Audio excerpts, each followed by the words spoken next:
As-tu encore le contrôle de ta vie aujourd'hui? C'est une vraie question, d'accord? Elle est légitime. On a le droit d'y répondre, on a le droit de se la poser. Donc, si tu te la poses et que tu ne sais pas quelle est la réponse, dans la description, tu as un questionnaire qui va te permettre d'en savoir plus aujourd'hui sur ta situation. Ça prend 2 minutes, c'est totalement gratuit. Et à la fin de ce questionnaire, tu en sauras plus sur ta situation aujourd'hui. Mais surtout, dans cette vidéo, ce qui va se passer, c'est que je vais te donner les 5 habitudes à mettre en place dans ton quotidien pour réellement transformer ta vie en une semaine, voire 2 si tu es vraiment un mou du genou. Mais normalement, si tu appliques tout, en une semaine, tu commences déjà à avoir des changements notables. Et ce que je vais te donner dans cette vidéo, ce n'est pas des petits hacks à la con de dev perso américain de mes fesses, de sortie de bouquins de merde. C'est le vrai parcours d'un gars, d'un Français, qui a presque 50 balais, d'expérience de vie. Et je vais te partager ça aujourd'hui. Donc, regarde jusqu'au bout. Et surtout, tu appliques. Et après, tu reviens sous la vidéo dans 2 semaines et tu mets ton commentaire. Si tu fais partie des gens qui me suivent depuis plusieurs années maintenant, parce que moi je suis sur YouTube depuis 2013 quand même, tu sais que j'ai toujours été très intéressé par la nutrition. Voilà. Pas que la nutrition, mais en grande partie. Et j'ai toujours mis vraiment une priorité sur la nutrition, sur la bouffe, sur c'est quoi manger bien, tratati tatata. J'ai même tourné avec le vent un paquet de fois d'ailleurs, donc c'est un parcours de vie, hein. Et en revanche, c'est vrai que j'ai jamais abordé un sujet parce que ce sujet-là, je l'ai découvert il n'y a pas très très longtemps. Ça fait juste peut-être 1 an, 2 ans.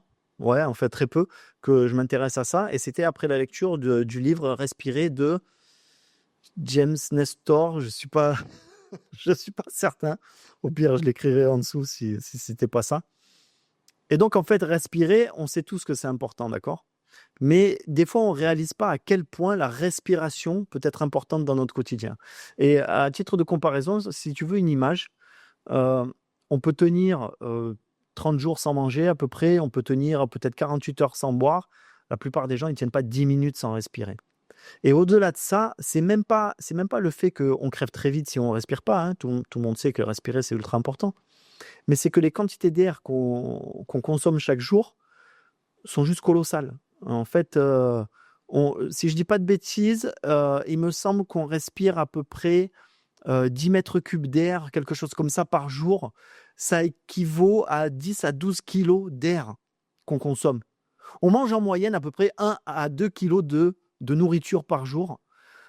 Si tu consommes 2-3 litres d'eau par jour, ben c'est 2 à 3 kilos. L'air, c'est plus de 10 kilos par jour qu'on consomme.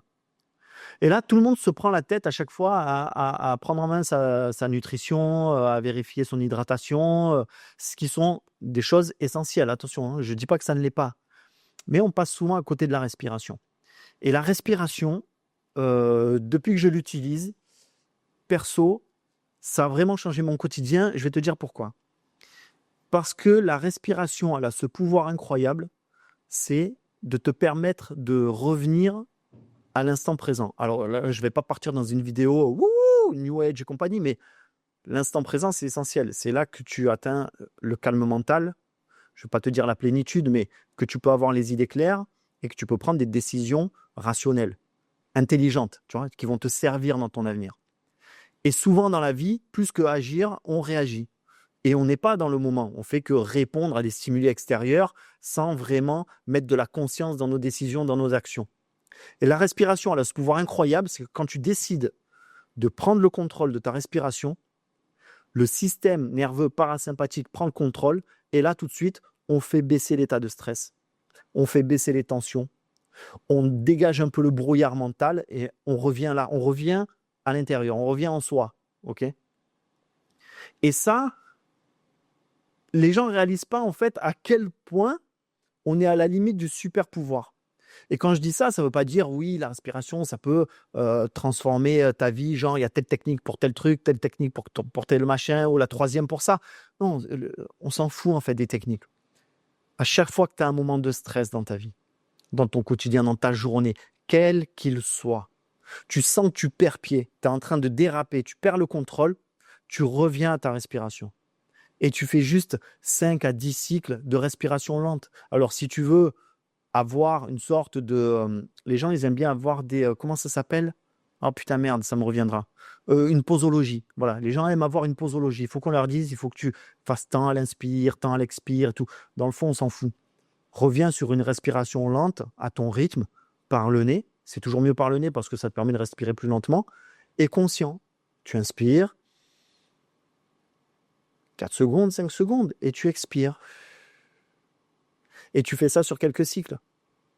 Tu peux faire de la cohérence cardiaque. Cohérence cardiaque, c'est 5 à 6 secondes à l'inspiration, 5 à 6 secondes à l'expiration. Tu peux utiliser la respiration en carré. 4 secondes d'inspiration, ou plutôt 4 temps à l'inspiration, 4 temps de rétention, 4 temps d'expiration, 4 temps de rétention. Et tu fais un cycle comme ça, un carré, 4, 4, 4, 4. Ou tu peux faire du 4, 4, 6. Tu inspires en 4 temps, tu retiens 4 temps, tu expires en 6 temps. Le but de toutes ces respirations, en fait, c'est de reprendre la main sur le système nerveux.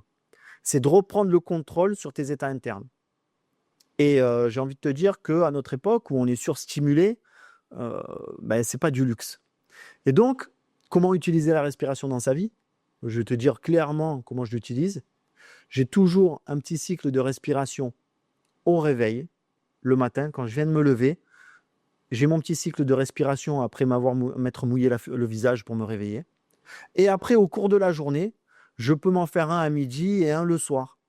Et si en revanche, je sens qu'à un moment, j'ai des tensions, je reçois une mauvaise nouvelle, il se passe quelque chose, un imprévu, quelque chose qui va de toute façon me générer un stress, je me fais 5 à 10 cycles de respiration. C'est pas miraculeux. Ça va pas bouleverser ta vie du jour au lendemain.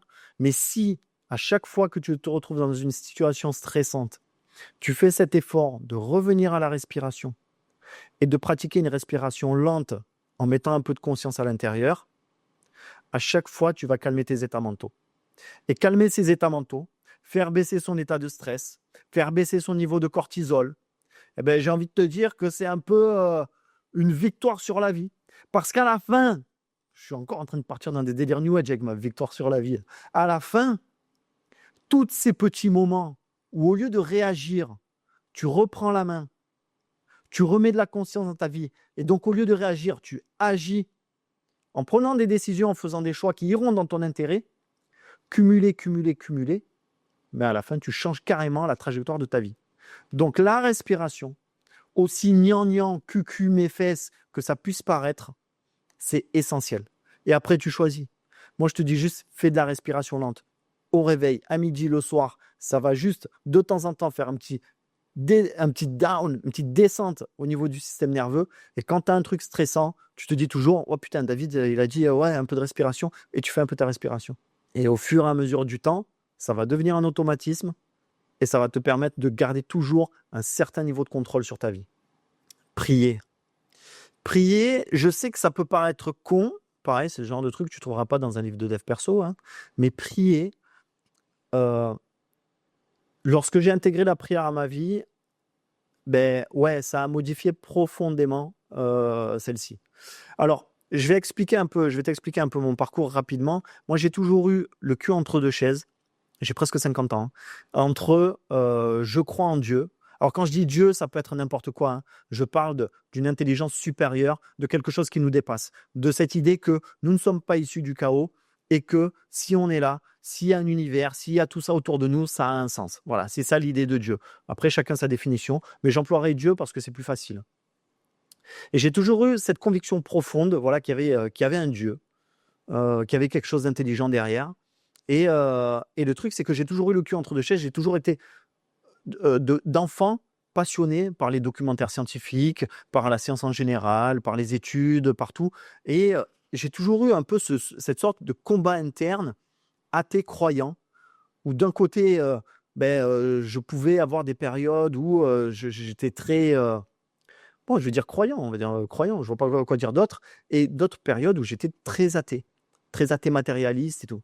Et à force de mes pérégrinations de lecture et d'apprentissage, j'ai découvert, et pour ça je vous invite à lire Robert Sapolsky, qu'en réalité, être croyant ou être athée, c'est neurologique. Et en fait, tu as une prédisposition à cette manière de voir le monde. C'est pour ça qu'il y a toujours eu dans toutes les cultures des chamans, des sorciers, tout ce que tu veux, et également des gens qui ne croyaient pas. Et donc tout ceci n'est pas culturel, tout ceci a une raison d'être. Et finalement, savoir si Dieu existe ou pas, quelque part, Moi, j'en ai rien à foutre parce que j'ai décidé de me réconcilier avec ce que je ressens et ce que je ressens vraiment de manière très profonde. Je viens d'une famille, je tiens à préciser, qui n'est pas du tout croyante. Mais alors, pas un brin. Je suis le farfelu de la famille, d'accord? Je, je ne suis pas endoctriné. C'est d'ailleurs pour ça que moi, tous ces trucs de zététique, est-ce que Dieu existe? Non, Dieu n'existe pas, blablabla, blablabla. Je trouve ça con comme truc parce que comme j'ai dit, en fait, ça s'explique de manière biologique et neurologique. C'est un fonctionnement neuronal, la croyance. Tout comme l'incroyance. Et donc, j'en veux pas à l'athée d'être athée, tout comme y a pas, le croyant n'a pas à se dire « Ah, moi, j'ai été touché par la grâce ». J'ai envie de vous dire, les mecs, il y a une explication, probablement, au niveau de l'évolution. Et il y a une raison à tout ça. Mais ce qui est sûr, c'est que si tu as toujours ressenti en toi une intime conviction qu'il y avait quelque chose qui te dépassait, qu'il y a quelque chose d'intelligent, voilà, que tout ça a un sens, alors accepte-le. Accepte-le et arrête de lutter contre toi-même. J'ai passé des années à chaque fois à passer d'un côté de l'autre, à avoir le cul entre deux chaises. Et à un moment, quand je suis tombé justement sur ces travaux, j'ai compris qu'en fait, je suis comme ça, je crois. Point final. Et quand je dis ça, c'est pas pour être prosélyte, pour prêcher ma paroisse et tout. On n'en a rien à foutre. Si tu as une conviction profonde et intime qu'il y a quelque chose de plus grand que toi, prie. La prière a des bienfaits qui sont extrêmement sous-cotés. Et je trouve ça incroyable qu'on n'en parle pas assez de ça, parce que ça touche les personnes même en dehors des religions. Tu n'as pas besoin de faire partie d'une religion pour prier. Voilà, tu crois qu'il y a un Dieu, tu crois qu'il y a quelque chose, parle-lui. Donne-lui tes peines, donne-lui tes angoisses, donne-lui ton fardeau, parle-lui de tes projets. En réalité, la prière, ça a été démontré scientifiquement, ça permet de faire baisser le cortisol, de faire baisser le stress, l'anxiété. Ça permet de rendre plus résilient, plus fort, d'avoir un sens, d'avoir une vision, de donner un sens à son existence. Tu sais, la souffrance, c'est quelque chose qu'on partage tous. La souffrance, c'est quelque chose de ressenti par tous les êtres humains, à des degrés différents. Eh bien, ce qui fait baisser la souffrance immédiatement, c'est quand tu peux lui donner un sens. Et la croyance en Dieu, la prière, va apporter ce sens à tous les événements négatifs qui vont t'arriver dans la vie. Et ça, c'est un bonus incroyable. Incroyable. Et pourtant, moi, pendant des années, je croyais, j'étais croyant, mais je priais pas. Et la croyance ne suffit pas. La croyance, c'est comme, j'ai envie de dire, on s'en fout en fait, que tu soupçonnes qu'il y a quelque chose. La question que tu dois te poser, c'est est-ce que cette croyance, je vais m'en servir pour qu'elle m'apporte quelque chose? Et si cette croyance, tu dois la vivre à fond, alors prie. Prie, peu importe ta religion, peu importe en ce quoi tu crois, idéalement, il vaut quand même mieux croire en un être supérieur blindé d'amour et de volonté de bien. Voilà, ça, c'est quand même le postulat de départ. Mais à partir du moment où tu es là, tu es dans ce postulat, la prière te sera d'un secours incroyable. Incroyable. Tu vas te décharger de ton anxiété, de ton stress, de tes angoisses, de tes fardeaux, de tes traumas, de tes peurs. Tu vas te défaire de tout.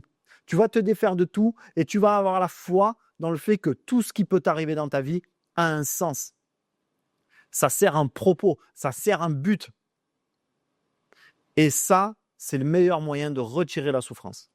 Donc, je ne vais pas m'éterniser plus, d'accord, chacun prie comme il veut. Vous faites ce que vous voulez. Encore une fois, mon but, ce n'est pas d'être prosélyte, mais mets en place une habitude de prière quotidienne et crois-moi, tu vas en ressentir des effets, mais incroyables.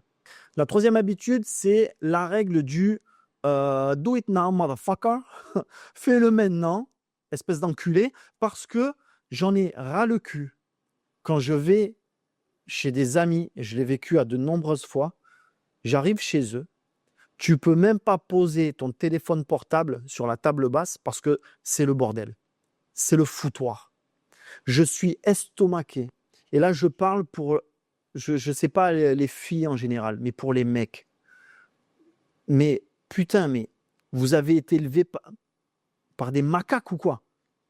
Quand je vois le nombre d'appartements dégueulasses, pas rangés, c'est pourri, ça pue.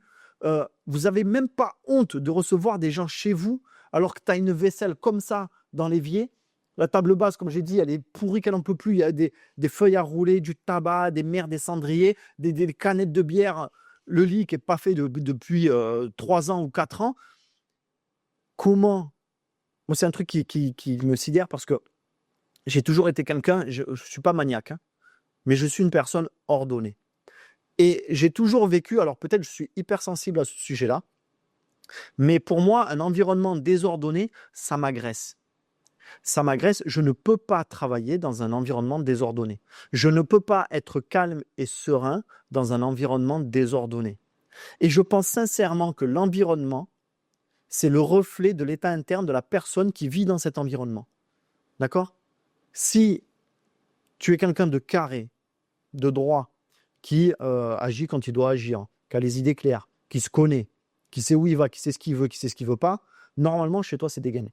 C'est propre, c'est nickel, on pourrait bouffer par terre. J'exagère un peu, hein, comme j'ai dit, je ne suis pas un maniaque, mais putain, comment... Tu sais, quand des fois, tu as l'impression, moi, il y avait des potes, je croyais qu'ils avaient le syndrome de Diogène. C'était incroyable. C'est-à-dire que tu décides tout seul de te pourrir la vie sans raison. Pourquoi je dis sans raison? Parce que nettoyer ne coûte rien d'un point de vue physique. Ranger des objets dans des tiroirs, laver ton assiette quand tu as fini de bouffer immédiatement, mais passer une éponge sur la table quand tu as fini de bouffer, tout ça sont des choses qui prennent moins de 2 minutes à chaque fois et qui n'ont un coût physique nul. On ne te parle pas d'aller à la mine, là. On ne te parle pas de faire des efforts de fou. Le plus dingue dans tout ça, en fait, c'est que moi, je fais le ménage, genre, un quart d'heure tous les matins. C'est-à-dire, je passe un coup de balai, je fais 2-3 trucs de rangement, une petite vaisselle, ou alors je plie du linge. Ça prend, franchement, 15 minutes par jour, grand max. Mais moi, le week-end, je ne fais pas le ménage, les mecs. Hein. Ou les filles, ou je sais pas qui. Moi, je ne comprends même pas le concept de ouais, mais non, mais c'est week-end, donc là, tout le matin, je fais le ménage. Ah, t'as décidé de foutre tes week-ends en l'air, toi. C'est-à-dire l'accumulation de désordre, non seulement elle te dessert mentalement, parce qu'un environnement bordélique, ça génère du stress, en fait. Tu vois? C'est difficile d'être productif, calme et serein dans un environnement bordélique. Ça t'imprègne tes états mentaux. Mais en plus, il faut que tu poses des journées tous les 2 semaines ou toutes les 3 semaines, pour ceux qui font l'effort, hein, ou tous les je sais pas combien, parce qu'il faut que tu ranges tout le bordel que tu as laissé s'accumuler autour de toi. Toutes les petites tâches qui prennent moins de 2 minutes, fais-les immédiatement. Fais-les immédiatement parce que c'est du respect envers toi-même. Alors, du respect envers les autres, ceux qui vont venir chez toi, mais du respect envers toi-même parce qu'au moins, tu n'es pas en train de filer du boulot de merde à faire à ton toi du futur. D'accord? Moi, quand je range quelque chose immédiatement, quand je range mes affaires, c'est parce que je sais que de toute façon, je vais devoir le faire à un moment donné. Et je n'ai pas envie d'avoir 250 tâches à effectuer d'un coup pendant 3 heures. Donc, j'en fais un petit peu tout le temps. Parce que je n'ai pas envie de me pourrir la vie personnellement. Donc ça, avoir l'habitude quotidiennement de ranger autour de toi, de faire un peu de propre. Je te dis, tu prends un minuteur, tu appuies dessus, 15 minutes, tu règles. 15 minutes quotidiennement. Tu vas voir que ton appart, il va être nickel. Ça va te changer ta vie. Ça va te changer ta vie à toi parce que mentalement, tu vas te sentir plus serein. Ça va te libérer du temps libre parce que tu vas arrêter de faire plusieurs heures de ménage tous les je sais pas combien. Et les gens autour de toi, ils vont dire « Putain, c'est sympa d'aller chez lui, hein. C'est pas un bordel, c'est propre et tout. » Voilà, tu vas déjà faire une meilleure première impression aux gens que tu invites pour la première fois chez toi. Et ça n'a pas de prix. Le téléphone. Tu sais, les bonnes habitudes de vie, si tu regardes un peu ce dont j'ai parlé avant, ce sont les habitudes qui te permettent de réduire ton stress. Parce qu'aujourd'hui, on vit une époque où on est surstimulé, sursollicité. Tout le monde est en état de stress chronique. C'est pour ça que tout le monde est dans le brouillard mental. On est sursollicité, on est surstimulé en permanence. Et l'outil qui fait le plus de dégâts à ce niveau-là, c'est le téléphone. Et quand je parle du téléphone, je sais qu'il y en a qui vont dire « Oui, mais non, mais moi, les réseaux... » Non, c'est pas que les réseaux sociaux, c'est le téléphone. Le téléphone est une catastrophe. Alors moi, je travaille sur Internet. Et je vais être honnête avec toi, je vis en Chine, donc j'ai WhatsApp pour communiquer avec ma famille. Et j'ai Insta pour mettre des stories sur Instagram pour les gens qui me suivent, Mais je t'avoue que j'arrive même pas à être régulier tellement je m'en bats les reins. Et ceux qui me suivent sur Insta le savent, hein, j'apparais, je disparais. Pendant une semaine, tu me vois faire des stories, après je disparais. Et, comment dire? Et je disais quoi? Ouais, et c'est tout ce que j'ai. J'ai rien d'autre. Et je travaille sur Internet. Donc expliquez-moi, les gars, qu'est-ce que vous avez sur vos téléphones de si important à foutre alors que rien ne dépend de son utilisation? Je sais pas. Vous êtes en permanence sollicité comme un chien par votre téléphone. Alors pendant des années, quand je dis ça, je m'excuse, hein, c'est très agressif ce que je viens de dire, hein, je devrais dire on est sollicité. Pendant des années, moi je suis comme tout le monde, hein. Scroll, passe du temps sur YouTube, passe du temps sur. Alors moi j'étais accro à YouTube surtout, hein. Pas trop les autres trucs, TikTok et tout. Je pense que comme c'est pas trop ma génération, bon. Mais j'ai longtemps cru que le problème c'était les réseaux sociaux. Et effectivement, les réseaux sociaux sont un problème. Le truc de base à faire, c'est de supprimer les réseaux sociaux de ton téléphone. C'est basique, hein. C'est vraiment ce dont je parle là, c'est la base fondamentale. Je te parle même pas d'une détox de dopamine ou je sais pas quoi. Je te parle de clairement, simplement, supprimer les réseaux sociaux de ton téléphone. Tu n'en as pas besoin. Ça n'a rien de social. Ce sont des applications ultra addictives développées par des tech compagnies qui n'ont jamais eu pour projet ton bien-être. Mais ils n'en ont rien à foutre de ton bien-être. Et je crois même que Facebook avait estimé que un gamin qui s'inscrit sur Facebook, c'est une valeur de 270 $ ou un truc comme ça. Enfin voilà, nous sommes pour ces entreprises une valeur marchande. Rien de plus. J'ai cette chance de venir d'une époque où on a grandi sans réseaux sociaux et sans téléphone portable. Donc, je n'ai aucun mal à me projeter dans une vie sans téléphone. Et je me rappelle que quand j'étais jeune, mais qu'est-ce que j'étais plus serein. Alors effectivement, il y a un facteur jeunesse probablement, mais qu'est-ce que j'étais plus serein. Qu'est-ce que j'étais moins anxieux. Qu'est-ce que je savais moins de choses, bien sûr. Mais aujourd'hui, est-ce que les choses que l'on apprend sur les réseaux ont réellement de la valeur? Qui apprend réellement des choses avec les réseaux sociaux?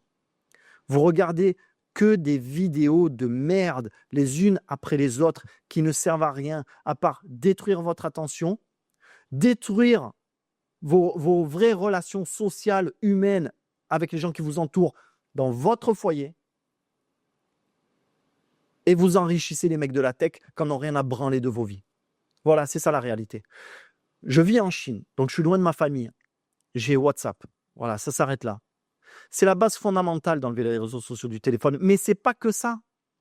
C'est ça le truc, le pire. C'est que le téléphone ne devrait être qu'un téléphone. Quand j'étais à La Réunion, à l'époque, j'avais acheté un vieux téléphone pourri, là, un dumb phone. Tu vois, pour pouvoir juste téléphoner et envoyer des petits SMS. Les 2 premiers jours, ouais, j'étais content. Ouais, super, au moins, je scrolle pas, je perds pas mon temps, c'est génial. Au bout d'une semaine, j'en avais plein les couilles. Parce qu'en réalité, le problème, c'est que le smartphone aujourd'hui, il t'offre quand même des outils super intéressants. Tu as le GPS, tu peux écouter de la musique, c'est intéressant la musique. Tu peux communiquer avec de la famille qui est loin ou des amis qui se retrouvent de l'autre côté de la planète. Et c'est vrai que c'est un peu con de devoir se séparer de ces outils-là parce que tu n'es pas capable de gérer les outils ultra addictifs des réseaux sociaux. Donc, première étape, si tu veux récupérer ton attention, récupérer de la clarté mentale, faire baisser ton anxiété, poser des limites strictes avec le téléphone. Pas de réseaux sociaux, il faut les désinstaller toutes. Et si tu te sens mal à l'aise à l'idée de les désinstaller, c'est peut-être parce que tu as une addiction avec ces applications-là. Et puis après, tu dégages les mails, tu peux même dégager Google. Tout ce qu'on peut faire avec le téléphone, en vérité, on peut le faire avec l'ordinateur. Il n'y a aucune raison d'avoir ça dans sa poche. La vie normale, c'est que lorsque tu ressens de l'ennui, ça te pousse vers des activités productives ou créatives. Et ça a toujours été l'ordre des choses de l'humanité. L'ennui est le moteur des activités créatives ou productives. En tout cas, des activités profondes qui vont te générer une vraie satisfaction sur le long terme, durable. Le téléphone, c'est le court-circuit. C'est le truc qui vient se mettre entre l'ennui et l'activité profonde. C'est la merde qui vient court-circuiter pour te mettre des choses débiles dans la tête et te flinguer ta concentration, te faire monter l'anxiété. Si tu désinstalles l'intégralité des applications, je sais que tu ne te sens pas bien quand je dis ça, mais même moi, je travaille sur Internet, je répète, je travaille, je fais des vidéos sur YouTube, je n'ai pas toutes ces applications, je m'en bats les reins. Même YouTube, je ne l'ai pas sur mon téléphone. Pourquoi faire? Je filme une vidéo, je la monte, je vais sur mon ordi, je l'upload, je me casse. Voilà, j'ai d'autres choses à faire. J'ai des choses plus intéressantes à faire. Je dois jouer avec mes enfants. Je dois faire des puzzles avec mes enfants. Ouais, ça a l'air naze, mais c'est tellement plus passionnant que regarder des vidéos de merde sur TikTok ou sur Instagram. Donc, tu désinstalles les réseaux sociaux, tu désinstalles Gmail, tes boîtes mail et tout ça, et tous ces machins-là, tu leur consacres du temps sur l'ordinateur si tu veux. Tu n'es pas obligé de disparaître complètement. De temps en temps, tu vas sur ton Insta, là, je ne sais même pas si sur l'ordi tu peux avoir accès au fil d'actualité, mais de temps en temps, tu vas voir ces choses-là sur l'ordinateur. Et tu ne seras pas en permanence court-circuité par le téléphone qui est dans ta poche. Le machin, il fait sa notification et tu rappliques. Sincèrement, c'est vexant, quoi. C'est vexant, on dirait le comportement d'un animal. Et enfin, la dernière habitude, bon, pour moi, c'est quand même assez fondamental. Quand tu as passé les 40 ans, va à la salle de sport. Va à la putain de salle de sport. Et je dis ça, c'est même pas pour faire des muscles. Enfin, quelque part, oui, je vais y revenir. Mais c'est surtout parce que ce que tu as à gagner à la salle, c'est de la discipline, de la clarté mentale, un système nerveux régulé, un cerveau, un mental beaucoup plus fort. Pourquoi il est plus fort? Parce que ton cerveau, c'est ton corps. D'accord? Les gens s'imaginent que le cerveau, alors c'est vrai d'une manière étymologique. Le cerveau, c'est la partie du système nerveux qui se trouve dans la boîte crânienne. Mais pour l'extraire, on coupe la moelle épinière, on coupe tout ce qui déborde et après on le sort. Sauf que si on coupait rien et qu'on pouvait ouvrir la boîte crânienne et sortir le cerveau comme ça, on le tire, tu vois, et il y a tout qui vient avec. Tu aurais la moelle épinière et tu aurais je ne sais pas combien de ramifications qui viendraient avec. Une méduse. Et en réalité, ton cerveau, il va jusqu'au bout de tes doigts, jusqu'au bout de tes orteils. Il n'y a pas un coin dans ton corps qui n'est pas connecté avec ton cerveau. Ton corps, c'est ton cerveau. Un corps fort, c'est un mental fort. Il n'y a pas à le discuter. Ça, c'est quelque chose qu'il faut intégrer. Si tu laisses ton corps devenir une sombre merde, comme le font la plupart des gars qui ont passé les 40 balais, ton mental devient une merde. Ton mental s'use plus vite. Tu deviens plus faible, moins résilient. Et le deuxième point important, c'est cette putain de sarcopénie. Déjà, le nom, il est dégueulasse. La sarcopénie, qu'est-ce que c'est? Je sais, tu es en train de te dire, putain, on dirait le nom d'une maladie. Ouais, on dirait le nom d'une maladie contagieuse dont tout le monde a peur. La sarcopénie. Putain, j'ai chopé la sarcopénie. On dirait un truc sexuellement transmissible. Ça me fait même penser au sketch de Dieudonné quand il dit j'ai le sida, qui en veut. La sarcopénie, c'est dégueulasse, personne n'en veut. La sarcopénie, c'est quand tu perds de la masse musculaire parce que tu prends de l'âge. On n'en veut pas de la sarcopénie. Moi, j'en veux pas. Toi, t'en veux pas. Ta femme, elle n'en veut pas. Tes gosses, ils veulent pas d'un père sarcopénique. Tu comprends ce que je te dis? Donc, la salle, c'est fondamental. Pour avoir un corps fort, pour avoir un mental fort et pour niquer cette putain de sarcopénie. Voilà. Donc, ces 5 habitudes que tu viens de voir aujourd'hui, applique-les. Applique-les réellement. Je sais qu'elles ne sont pas faciles parce que ce ne sont pas des hacks de merde. Genre, oui, mets ton téléphone en noir et blanc. Va te faire voir avec ton téléphone en noir et blanc. Tu crois que ça va me sortir de la merde, ça? Téléphone, je l'emmerde. Téléphone, je m'en sers plus. Mon téléphone, il me sert à téléphoner. Voilà, c'est terminé. Donc, 5 véritables habitudes profondes. Applique-les pendant au moins une semaine et après, tu reviens sous cette vidéo et tu me laisses un commentaire. Et si tu veux savoir qu'est-ce qui fait la différence entre un homme et pas un homme, tu vas voir cette vidéo, je vais t'expliquer ça en détail.